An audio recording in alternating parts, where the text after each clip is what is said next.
அடுத்து வந்து remote front சைடில் ஒரு ட்ரா மாதிரி இருந்தது. அது ஆக்சுவலி மொபைல் வச்சு ஆக்சஸ் பண்ணுற மாதிரி வரும். ஆண்டனா போல் 2 இருந்தது. அதை எடுத்துகிட்டு அப்புறம் பேக் சைடு பேட்ரி வச்சு யூஸ் பண்ணுற மாதிரி, ஸோ 3 வச்சு ஆக்சஸ் பண்ணுற மாதிரி இருந்தது. இது தான் ட்ரோன் கேமராக்கான பவர் பட்டன். ஸோ ஃபைனலாக பறக்க விட ரெடி ஆயாச்சு.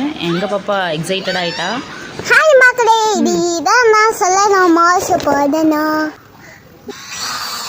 ஸோ ட்ரோன் கேமராவை ஃபைனலாக பறக்க விட்டோம். நல்லாவே பறந்துச்சு. பட் நான் தான் அங்கிட்ட இங்கிட்ட மாறி மாறி ஓடிட்டு இருந்தது. ஏன்னா கண்ட்ரோல் பண்ண டைம்னால எனக்கு இதான் ஃபஸ்ட் டைம் ஸோ அக்சஸ் பண்ணுறதில் சொன்னேன். So that's was nice day and I can try perfectly. So நல்லாவே சவுண்ட் இருந்தது. நீங்களே லைவாக கேளுங்க.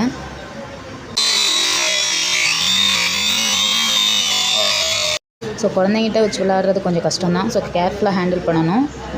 ஸோ எனிவே நல்லாவே இருந்தது இந்த டே. So thank you.